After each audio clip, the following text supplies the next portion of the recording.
Led Zeppelin, la banda más grande, más dura y más amada de Estados Unidos en los años 70. La gente mayor la odiaba.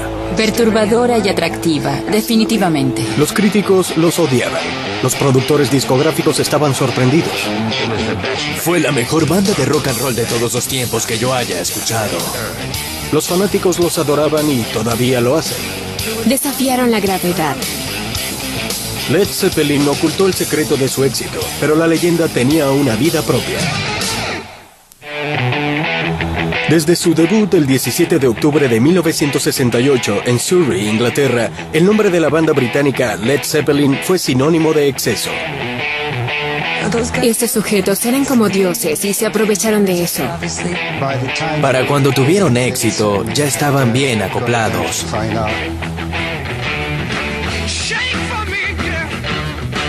Nadie llevó la música más lejos ni se acercó tanto a sus fanáticos. Cuando empezaban a tocar y a desarrollar esas melodías características de ellos, podían alcanzar y unificar a miles de personas y elevarlas como en un baile pagano. Ninguna otra banda generó el calor. Claro que hablaban de sexo. Eso es lo que vende tanto a hombres como a mujeres. El rock and roll es sexo. Ni el ritmo. El edificio se tambaleaba. Eran solo 4 personas. Para mí aquello fue fantástico. Quedé estupefacto. Ninguna otra banda tuvo esa química. Ellos conjuraron un mundo más allá de la realidad. Ni en escena, ni en la mente de nadie más. Jimmy Page practica el satanismo, nadie lo sabe. ¿Y a quién le importa? Ninguna otra banda experimentó tantos triunfos y tragedias, y ninguna otra banda, aparte de los Beatles, vendió más discos. Grabaron discos que incluso hoy los jóvenes de todo el mundo siguen comprando en grandes cantidades. En sus 12 años de carrera, Led Zeppelin creó varios de los himnos más celebrados del rock, como Dazed and Confused, Whole Lotta Love, Kashmir y la famosa Escaleras al Cielo, gran parte de la banda sonora de los años 70. De todas las bandas de rock, incluyendo las grandes como Rolling Stones y Beatles, creo que Led Zeppelin tiene la influencia más grande de las bandas nobles de hoy, más que cualquier otro grupo en la historia del rock and roll. Gracias a su talento musical, su pasión y las hábiles tácticas comerciales del manager Peter Grant, Led Zeppelin convirtió el negocio de la música en una industria propia. Una de las estrategias más brillantes de la era de Led Zeppelin era mantener el mito al no hacer lo normal. Es decir, no dar entrevistas para la televisión y para la prensa, sino dejar a los fanáticos con ganas de más. Además, cambiaron la práctica de la industria en la que el promotor gana dinero y le paga a la banda. En este caso, la banda era la exitosa. Ellos ganaban dinero y le daban un porcentaje al manager. Hay muchas cosas que no hicieron. Por ejemplo, nunca sacaron un sencillo. Nunca. Zeppelin se rehusó a lanzar los tradicionales sencillos de 3 minutos, lo que obligó a los fanáticos a comprar sus discos por una canción. Y a prestarle mayor atención a la música que Zeppelin hacía.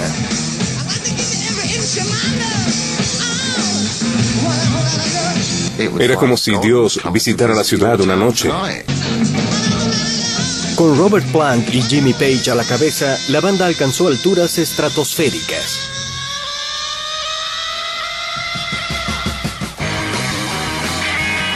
Era parte de la estrategia para crear conmoción. Los ocupantes de esta limusina no son líderes de países. No negocian con petróleo ni ganan millones en el cine. Son Led Zeppelin, un grupo de rock en gira. Y este Zeppelin sí que es grande. Led Zeppelin rompió todas las marcas de asistencia a conciertos, ventas de discos, adoración a algún héroe y decadencia en el rock and roll. Led Zeppelin dejó un montón de ventanas rotas y puertas pateadas a su paso por la cultura pop. Además, cambió la moral sexual y le dio muchas ideas a muchas bandas. Pero el nombre de Led Zeppelin era una ironía, un chiste de Keith Moon y John Entwistle de la banda The Who. En esa época pensaban formar una banda con algunos miembros de Zeppelin. El chiste era que dudaban que una banda así despegara.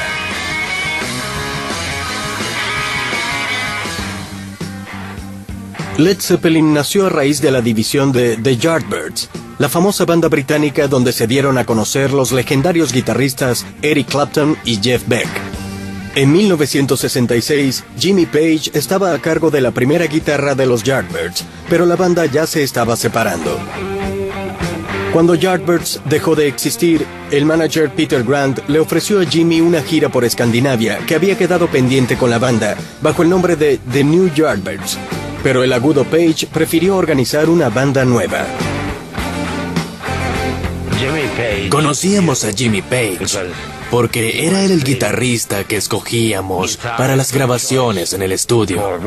Era nuestro músico de sesión. John Paul Jones era el bajista que escogíamos para las sesiones de grabación. Pensábamos que serían dos músicos grandiosos. Luego echamos a andar el rumor de que surgiría un nuevo grupo. Jimmy invitó al cantante Terry Reid a la banda, pero Reid estaba ocupado, aunque le sugirió que llamara a un cantante de blues del norte del país, Robert Plant. Plant venía de un grupo llamado Band of Joy y en ese momento cantaba para un oscuro grupo llamado Hofstadter. Robert Plant era apenas un desconocido. Tenía un estilo muy inusual, que entonces no era muy melódico. Plant propuso como baterista a su amigo y ex compañero de banda John Bonham, quien estaba recién casado y apenas ganaba para vivir. Le costó unirse a la banda y dejar su primer trabajo estable con otro grupo. John Bonham fue un éxito desde el inicio. Dios mío, era un sujeto asombroso, increíble. Desde su primer ensayo, Page, Plant, Bonham y Jones sintieron una misteriosa química. Page definió el momento como de miedo por lo poderoso que fue. Esa banda parecía un animal salvaje vivo. No les importaba nada, solo salir a tocar en el momento. En octubre de 1968, la nueva banda grabó su primer disco y le puso su nombre. El proceso tardó apenas 9 días y solo 30 horas de estudio. La primera vez que los escuchamos nos dijimos, vaya, esta banda será la que manda. A un mes de su primera aparición en vivo, Led Zeppelin firmó con Atlantic Records. Jerry Wexler y yo los queríamos firmar de inmediato. Era la mejor banda de rock and roll de ese tiempo que yo había escuchado. Para diciembre de 1968, la banda viajó a Estados Unidos para hacer un debut que estremecería literalmente a su público y caería como un cepelín de plomo para la crítica. Antes de tocar juntos, Jimmy Page y Robert Plant pasaron varios días a bordo del bote de Jimmy en el río Támesis hablando de música. Se enamoraron musicalmente. Eso se oye en la música. Ambos músicos compartían la pasión por el blues y por los rock and rolleros clásicos como Elvis y Jerry Lee Lewis. Para su sorpresa, también compartían un amor por los artistas acústicos de música folk como Johnny Mitchell, Joan Baez y Bert Hansk. Robert y Jimmy venían de escuchar la música folk británica y eso se notó. Tenían su lado suave. Aunque Plant y Page tocaron la música de sus héroes y a veces interpretaron material de otros artistas, la música de Led Zeppelin era una creación propia. En verdad, no estaban copiando a nadie. En lo particular, defino el hecho como tragarse la pastilla. Cuando se tragaban la pastilla, podían sentarse a tocar de manera natural e improvisar, como si fuera la música de ellos. Una característica de la banda era su tendencia a improvisar, por lo que las canciones a menudo alcanzaban territorios inexplorados. Tomaban distintos caminos en distintas secciones de la canción y de todos modos entraban todos al mismo tiempo. Para un observador, es imposible entender cómo lo lograban. La versatilidad de la banda dejaba boquiabierto al público. Desplegaban un efecto de cámara lenta, muy intensa. Luego descargaban y todos se volvían locos. O de pronto hacían música acústica con mandolinas. Desafiaban la gravedad. De verdad. Hacían magia. Sí. Pero a pesar de la versatilidad, nada impactaba más que el intenso y emotivo blues estadounidense. Fueron etiquetados como banda de rock pesado, de metal pesado, como le decían entonces. Pensé en ir a verlos para ver de qué se trataba aquello. Fue cuando me di cuenta de que todo se basaba en el blues. Los ritmos y sonidos en la música de Zeppelin hacían que su público trascendiera el ámbito de sus vidas, e incluso su propia conciencia. Todo el que haya ido a un concierto de Led Zeppelin sabe que lo que ocurría allí era un trance colectivo. Para algunos, la primera impresión de la banda era abrumadora. Empezaron con The Lemon Song. A nuestro alrededor vimos a las chicas, a las mujeres en general, entrar en un frenesí. Quedamos estupefactos preguntándonos de qué se trataba eso. Eso nos asustó tanto que nos fuimos de allí. La música de Zeppelin no era lo único que afectaba la conciencia del público, sobre todo en Estados Unidos. Todo este asunto del amor libre, drogarse y ver a Led Zeppelin comenzó a finales de los años 60 y se proyectó a los 70. Era genial. El comienzo también fue abrumador para la banda. Plant y Bonham tenían 20 años apenas y recién salían de sus ciudades de origen. De pronto, ya no había límites. El Hotel Continental Hyatt House de Los Ángeles, sede de la banda en Estados Unidos, era conocido como la Casa de la Furia, y la banda solía invitar a los anfitriones del hotel. A veces había pequeños daños en las habitaciones, daños accidentales. Una noche Peter Grant le dijo al gerente del hotel que debía odiar que la banda se hospedara allí, pero le dijo: para nada, señor Grant. De hecho, tenemos más problemas con la convención local de los mormones. Peter Grant no paró de reír y le dijo: toma, aquí tienes $1,000. Te invitamos una habitación. El gerente subió a la habitación con Grant y le lanzó el televisor por la ventana. El gerente le dijo: siempre quise hacer esto. Pero la diversión no solo se limitaba a las habitaciones de hotel. Había un amigo de la banda llamado B.B. Fallon. Conseguimos un par de ovejas y las metimos en su cuarto mientras él dormía. Además, encendimos una bengala y la lanzamos allí. El sujeto despertó rodeado de ovejas enloquecidas, ya sabes, cosas de muchachos, muy divertidas, por cierto. Como la especialidad de Zeppelin era crear leyendas, nunca se sabrá lo que sí sucedió. Aunque, claro está, mientras más grande el rumor, más publicidad había. Sin importar lo que pasara en las giras, los 4 músicos afirmaban ser dedicados a sus familias. Todos tenían esposa e hijos en casa. Claro, las esposas y los hijos casi nunca salían de gira con ellos. Ir a casa es como ir al santuario. Claro, salir de gira es ir a otro santuario. Y ese santuario era esencial. En 1971, un festival de música en Milán terminó en reyerta cuando 12.000 fanáticos se enfrentaron a la policía. La banda abandonó el escenario bajo una lluvia de botellas y gases lacrimógenos. Con el tiempo, el estilo de vida de la banda les pasaría factura. Pero desde sus días de gloria en los años 70 hasta su despedida en 1980, Zeppelin fue imbatible, en especial en Estados Unidos. Dentro de la cultura estadounidense, la de Woodstock y todo lo demás, estaba bien enloquecerse un poco en los conciertos. Eso siempre pasaba en los conciertos de Zeppelin. Sí, la gente se enloquecía. Pero los críticos no estaban impresionados. Mientras Led Zeppelin estaba dando conciertos, grabando discos y demás, los críticos serios no los favorecían.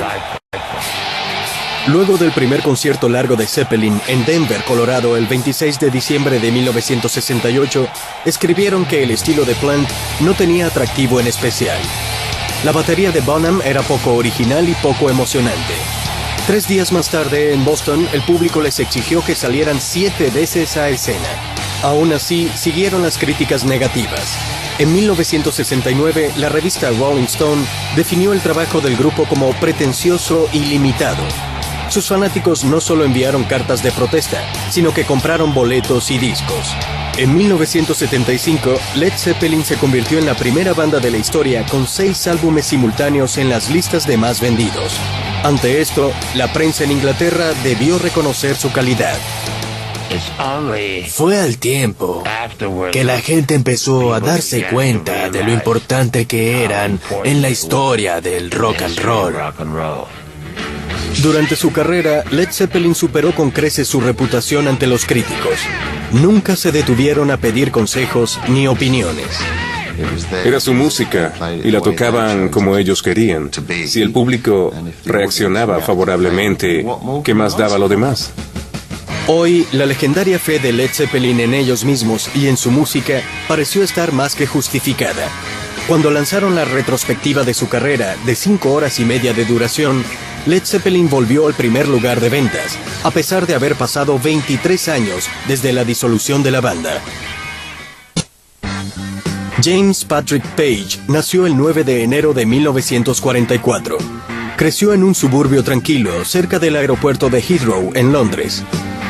Jimmy fue hijo único, con una vena artística desarrollada y una salud delicada. Pasaba casi todo su tiempo solo porque era el único niño de su cuadra. Pero a pesar de su fragilidad física, Jimmy llegó a componer varios de los más duraderos y exitosos himnos del rock and roll. Jimmy es un tanto afeminado, en cierta forma. Incluso su voz es muy afeminada. Sin embargo, desde esa personalidad nace música muy pesada, un rock muy pesado, muy dentro de él. Es muy grande. Cuando Jimmy escuchó la canción de Elvis, Baby Let's Play House, se habría dicho a sí mismo, muy bien, esto es lo mío. A sus 12 años, tomó una guitarra y aprendió a tocar por su cuenta, copiando al principio canciones del rock and roll estadounidense. Luego pasó al blues, fijándose en guitarristas como Elmore James y B.B. King. Page se dejó seducir por el rock and roll por ser prohibido. Solían quitarle la guitarra hasta las 4 de la tarde para que no dejara los estudios. En 1959, Page se unió a su primera banda. Tras algunos meses de gira se enfermó, por lo que decidió dejar la banda y estudiar artes. Pero incluso de estudiante siguió tocando guitarra. En la escuela de arte, un compañero de clases le presentó a su hermano, un joven guitarrista llamado Jeff Beck. Eran pocos los que tenían guitarras eléctricas entonces, y eran menos los que se obsesionaban tanto como ellos dos. La relación de admiración y de rencillas entre Beck y Page duraría años. La madre de Jimmy, seguidora de su hijo, solía llevarles el té mientras ensayaban en su casa los fines de semana. La madre de Jimmy fue una gran figura en su vida. Recuerdo que no se llevaba bien con su padre, pero adoraba a su madre. Eran muy unidos. En 1963, a sus 19 años, Jimmy tocaba en los intermedios de un conocido club de blues de Londres. Alguien le pidió que tocara en un disco. Así empezó una carrera histórica. Rápidamente se convirtió en el guitarrista de sesión más solicitado de la escena musical londinense. Todos los días se paseaba sin problemas entre el pop, el folk, la música para películas y el country. Grabó con muchos artistas como Donovan, The Kings, Rolling Stones y Burt Bacharach. Incluso tocó en el primer sencillo de The Who, I Can't Explain. Era un profesional, muy real y verdadero. Jimmy parecía un reloj. Aunque Jimmy era bueno en su trabajo, le quedó pequeño por su habilidad y creatividad. Jimmy se quedó estancado en estudios pequeños. Ahora quería tocar en vivo y salir de gira con una banda. En 1966, Jimmy fue con su amigo Jeff Beck a un concierto de los Yardbirds. Luego de esa presentación, uno de los miembros del grupo renunció a la banda y Page lo suplantó. Estaba tan ansioso por tocar con ellos que accedió a tocar el bajo, aunque nunca había siquiera levantado uno. Así de desesperado estaba por entrar a la banda, ¿sabes? Quería tocar bajo, estaba feliz de hacerlo. Hasta hubiera tocado la batería. Nos lo llevamos de gira. Led Zeppelin sería la oportunidad creativa de Jimmy de sacar todo lo que llevaba adentro. Robert Plant sería el socio ideal. Robert siempre solía ser el extrovertido, mientras que Jimmy era el introvertido. Como equipo eran fascinantes y muy agradables de ver y escuchar. Apoyado por el biónico John Bonham en la batería, Page era libre de llegar a donde la música lo llevara. Tenían una relación muy activa entre ellos como músicos y siempre andaban en una especie de carrera por hacer cosas inesperadas. Los fanáticos entraban en trance por la entrega total de Jimmy en escena y por el espectáculo que daba al tocar. Siempre me pareció que me conectaba con Jimmy Page en escena, por su naturaleza auténtica, por su energía intensa en escena. Hasta hoy, el nombre de Jimmy Page es sagrado para los jóvenes guitarristas que solo lo han visto en video. Cuando uno va a una tienda de instrumentos, los chicos aún prueban sus guitarras nuevas tocando Escaleras al Cielo. Esto dice mucho, ¿sabes? Así que quiero tocar y solo tengo 12 años. Los años que pasó Page en los estudios le dieron una enorme ventaja como productor y ejecutante. Los efectos especiales, como tocar la guitarra con un arco o el uso del theremin, le hicieron ganar una reputación de mago. Sus actividades fuera del escenario también le dieron fama. Se dice que a Page le atraía el ocultismo y que era devoto del británico Aleister Crowley, estudioso de la magia negra, hedonista y adicto a la heroína. Page incluso compró varias casas en las que había vivido Crowley y coleccionaba objetos relacionados con su ídolo. Esta fascinación de Page lo llevó a escribir el lema de Crowley en el máster del disco Led Zeppelin III: Haced lo que os plazca. Los fanáticos supersticiosos le atribuyen las muchas tragedias que sufrió la banda en sus últimos años al gusto de Jimmy por lo oculto. Pero en 1975, el abuso de heroína por Page, la presión por la fama de Zeppelin, los cambios en el mundo del rock y lo más difícil, el éxito rápido y sin precedentes de la banda, serían retos formidables que deberían enfrentar. Aún así, con la guitarra de Jimmy Page como su corazón y la voz de Robert Plant como su alma, Zeppelin volvería a alzar su vuelo.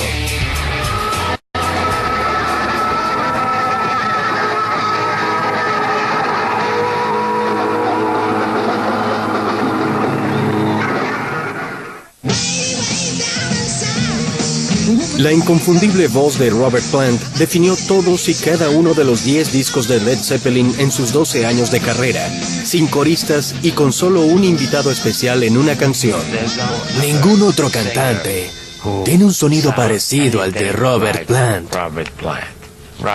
Robert Plant tiene un enfoque y una mentalidad completamente distintos. Los increíbles alaridos de Plant combinan la pasión, el poder y el dolor de los viejos cantantes de blues que de niño idolatró con el pavoneo de Elvis, lo emotivo de sus héroes de la música folk y la música tradicional del lejano oriente que conoció en sus viajes. Se conoce cada canción de todos los artistas desconocidos que hay por allí. Sus letras podían hablar de historias celtas inventadas o ser etéreas poesías populares, tributos a Tolkien o alaridos de deseo. Eran una banda de rock y a la vez eran más que eso, gracias a un joven llamado Robert Plant, quien era poeta. Había poesía en su alma, exploró la poesía de otras personas y así definió el carácter multidimensional de su banda. Robert Anthony Plant nació el 20 de agosto de 1948. Creció en una aldea rural cercana a Birmingham, cerca de la frontera con Gales. Cuenta que a sus 13 años descubrió a las chicas y se dejó crecer el cabello. Allí empezó a tomar forma su vida como ídolo del rock. Fue el primer hombre con ese hermoso cabello. Ese cabello rubio estilo medieval que toda mujer quería llevar. Según los planes de sus padres, Robert estaba destinado a lograr una exitosa carrera como contador. Pero antes de comenzar sus estudios, Robert descubrió el blues. Siendo adolescentes, Robert tocó junto a Kevin Gammond y John Bonham en el grupo Band of Joy. Para entonces, se esforzaba por graduarse en la Universidad Kidderminster hasta que tocó Lemon Song. Hacíamos pequeños conciertos locales.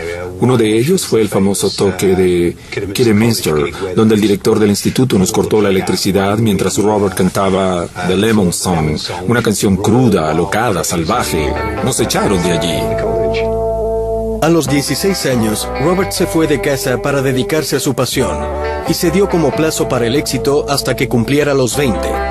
Tras algunos años con Band of Joy, el manager lo despidió por tener una pobre voz, pero Robert no se amilanó. Fue cantando en su siguiente banda, llamada Hopstwiddle, que Jimmy Page lo escuchó.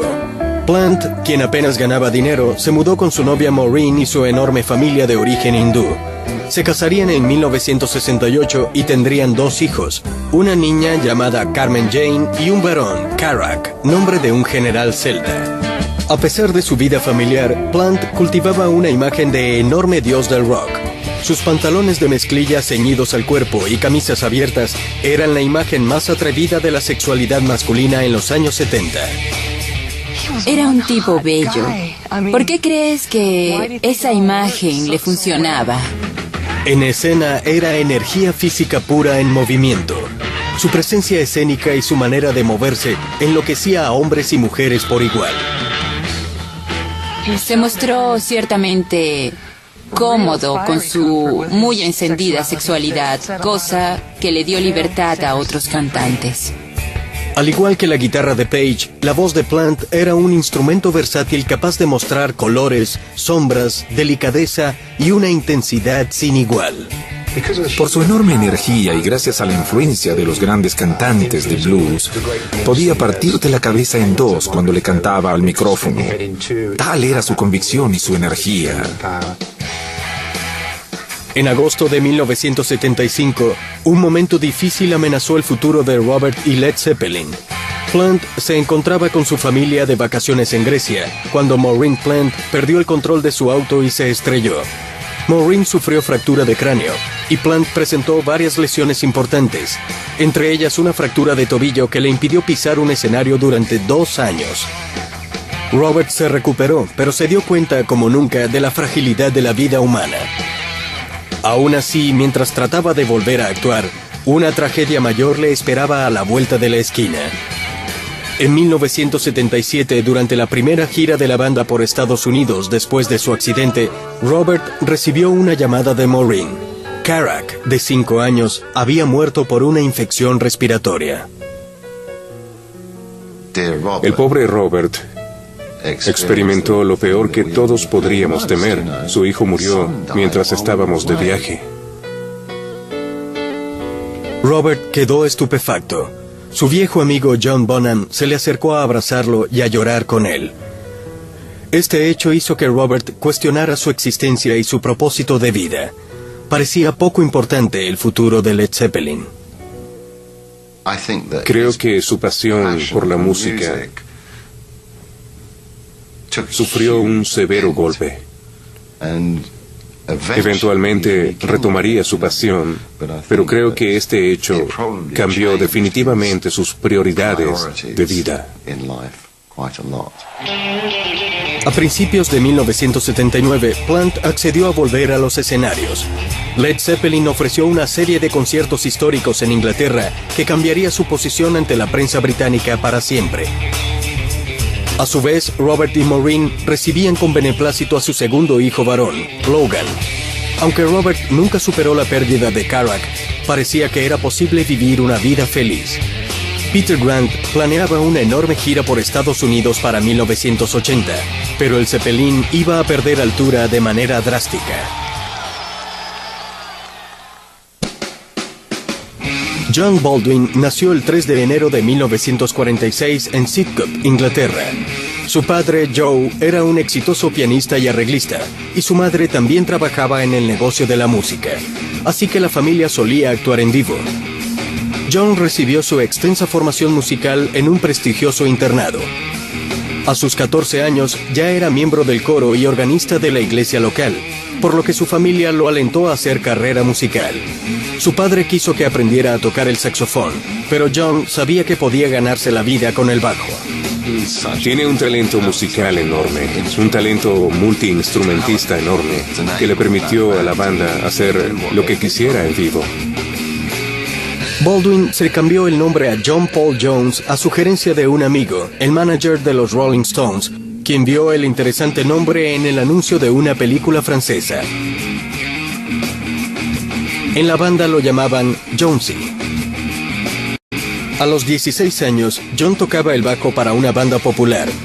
De muy joven logró una prolífica carrera como músico de sesión a la altura de Jimmy Page. Tocó e hizo arreglos para muchos artistas como Donovan, Shirley Bassey, Rolling Stones, Rod Stewart y Cat Stevens. De hecho, Jones y Page se conocieron en la sesión de Hurdy-Gurdy Man de Donovan.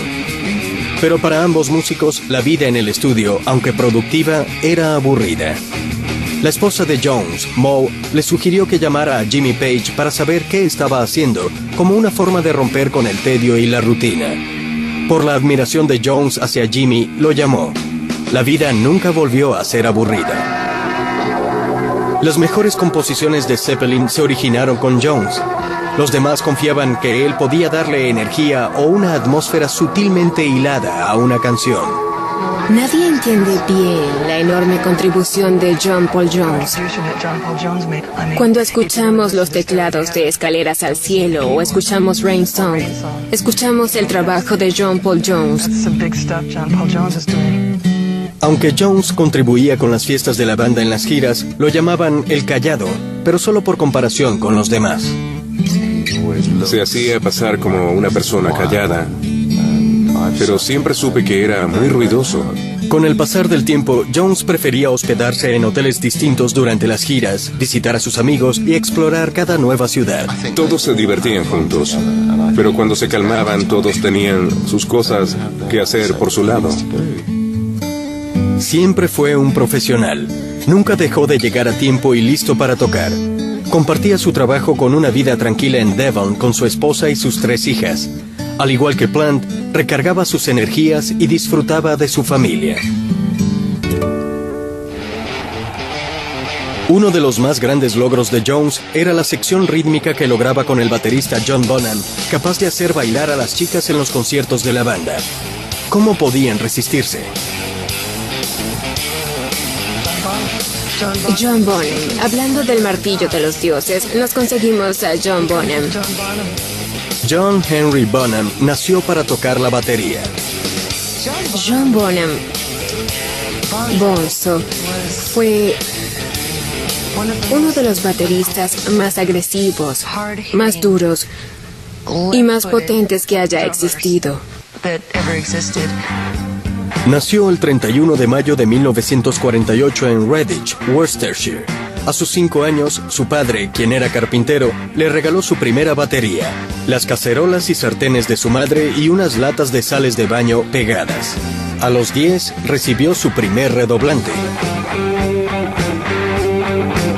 A los 17 años, época en la que trabajaba en la construcción con su padre y tocaba la batería en las noches, se casó con Pat, su novia de secundaria.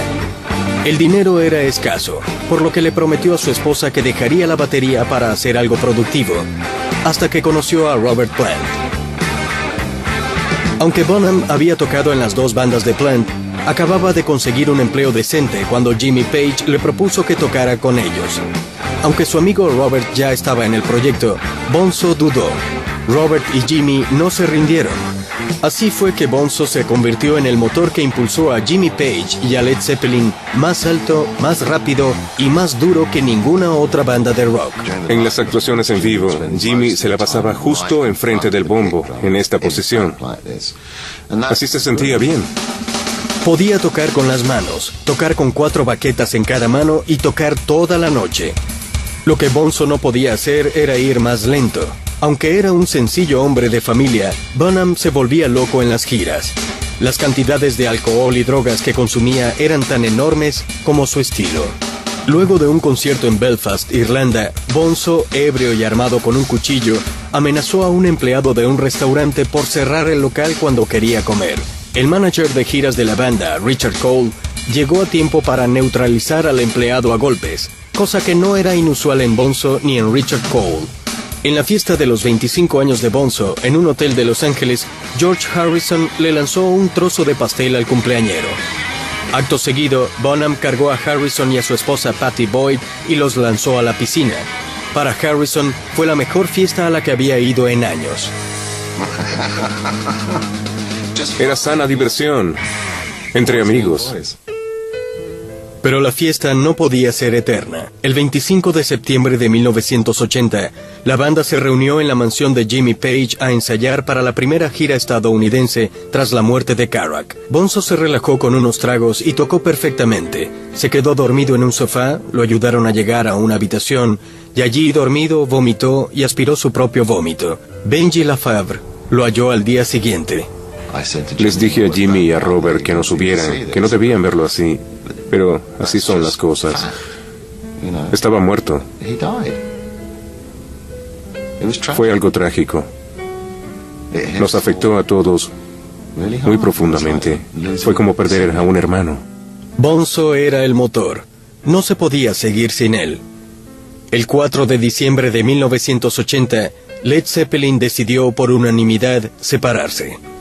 La banda emitió un comunicado que decía: la pérdida de nuestro querido amigo y el profundo sentido de armonía entre nosotros y nuestro manager nos han llevado a decidir que no podemos seguir como antes.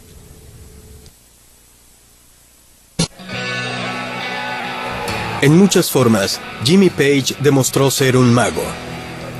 Su talento, formidable voluntad y sentido del negocio no solo creó la banda de rock duro más exitosa de su tiempo, sino que transformó una generación y una industria. ¿Sabes algo? Es imposible crear una banda, llevarla a la cima del pináculo y producir tantos discos exitosos con ella sin cierta cohesión, sin fuerza de voluntad, digámoslo así. La magia de Page transformó la manera de grabar y tocar música en vivo. Jimmy Page es un excelente productor. Hace que la música tenga presencia justo frente a tu cara, en tus oídos, en tu cabeza. Led Zeppelin redefinió la era de los discos de larga duración. Aunque nunca hizo música para las carteleras, Zeppelin dominó las ondas hertzianas y los sitios donde se presentaba. En gran medida, es la banda de rock más exitosa de todos los tiempos. Jimmy Page vio todos los aspectos del negocio como la oportunidad de construir una marca. Cuando la prensa se dedicaba a los chismes, él devolvía su atención hacia la música y hacia el mito con una facilidad pasmosa. Para el cuarto disco de Zeppelin, Page hizo que cada uno de los miembros eligiera un símbolo que lo representara, omitiendo cualquier otra información en la carátula. Desde luego, Jimmy se rehusó a revelar el significado de su símbolo. Los fanáticos estaban encantados. Así perpetuaba el mito. La frase vuelve a repetirse. Es una estrategia brillante que incluso hoy funciona.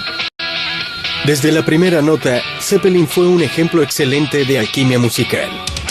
Cada miembro era un ingrediente imprescindible en la fórmula. Sin alguno de los 4 elementos esenciales, el milagro acabaría. Lo más importante era la música. Y al parecer, la música no podría continuar sin John. Tras la muerte de John Bonham, cada miembro de la banda guardó su luto personal. Jimmy Page pasó 2 años sin tocar la guitarra y se apartó de los escenarios.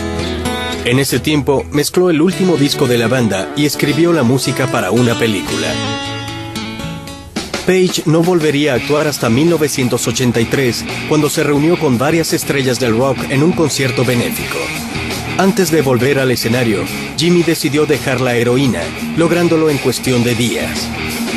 Ahora, a sus 60 años, su esposa Jimena y sus 3 hijos son la prioridad de Page, además de la fundación que inició Jimena para ayudar a los niños sin hogar en Brasil.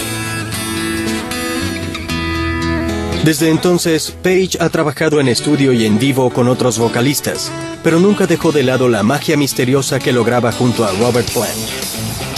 Ambos músicos se reunieron para grabar un especial de MTV en 1994 y salieron de gira juntos como Page Plant en 1995 y 1998. No tienen planes de reunir a Led Zeppelin. En agosto de 2004, Jimmy Page fue el primer músico invitado a imprimir sus huellas en el nuevo Paseo de la Fama del Rock and Roll en Londres. Por su parte, Robert Plant y Kevin Gammon fundaron un programa de educación musical y un sello disquero en el propio Instituto Kidderminster, el mismo de donde lo echaron por su versión de The Lemon Song. Por cierto, Robert va cada cierto tiempo a dar sus opiniones y su apoyo. Aunque está divorciado, sigue viviendo en la zona rural cercana a Gales, donde es furibundo seguidor del equipo de fútbol Wolverhampton Wanderers. Sigue explorando y coleccionando música de todo el mundo. John Paul Jones, el Callado, cultivó una carrera diversa como ejecutante, productor y compositor. Jones ha grabado y salido de gira con la cantante lírica Diamanda Gallas y ha trabajado con R.E.M., Brian Eno, Paul McCartney y la banda Heart. Sin embargo, no ha vuelto a tocar con Page ni con Plant. El viaje de vida de Peter Grant acabó en 1995, cuando sufrió un ataque cardíaco. Tras Zeppelin, nunca volvió a manejar otra banda, pero Grant dejó una marca indeleble en la historia del rock and roll gracias a sus años de gloria. Como lo dijo John Paul Jones, no había ningún límite para Zeppelin. La única regla era que la música era la prioridad. Led Zeppelin haría lo que fuera por asegurarlo. Creo que gracias a su determinación y también a la combinación de Jim, John y John Paul Jones, lograron crear una mezcla para fuegos artificiales explosiva. Desde sus inicios, cuando la banda se cansaba de ir por la vía rápida, se retiraba a una sencilla casa en Gales, lugar de vacaciones de Plant cuando era niño. Las caminatas por el campo y las veladas nocturnas en torno al fuego inspiraron canciones más suaves e íntimas que ofrecían una mirada hacia el alma artística de la banda. En este sentido, su espíritu y su música no tenían límites. Otro paraíso creativo fue una mansión rentada en las afueras de Londres. El pasillo de la entrada era de mármol y al final había una escalera de roble que conducía al piso de arriba donde iba la batería. El sonido era enorme. Había una sala al lado donde estaban John Paul y Jimmy tocando frente al fuego. Sí, era muy divertido. Varias grabaciones importantes se hicieron aquí. El hecho de usar toda la casa para grabar inspiraba a Page a trabajar. Esta casa en Headley Grange era un escondite donde la música podía desarrollarse a su propio ritmo. Mandolinas, guitarras, pianos, melotrones, lo que fuera estaba allí a disposición de ellos. En algunos días, nadie salía de la cama. En otros días, nadie se iba a la cama. No hay ninguna fórmula que pueda decir cómo escribían las canciones. Simplemente las escribían. Led Zeppelin parecía estar en una búsqueda. Ellos siempre estaban en una búsqueda para unir distintas realidades en su música. Cuando algo es así de bueno, así de honesto, como salido del alma, no puede salir mal, no puede degenerarse. Es auténtico. Sí, es auténtico. La canción más solicitada de todos los tiempos nació en Headley Grange. Robert Plant estaba leyendo un libro de historia celta y Jimmy tenía una grabación con fragmentos de la canción. Una noche, sentado junto al fuego, Robert juntó en su mente las primeras frases. Y el resto es historia. Tenemos escaleras al cielo grabada en nuestras mentes. Led Zeppelin nunca reveló las fórmulas de su alquimia musical, aunque quizás no había nada que decir. Simplemente había que estar allí.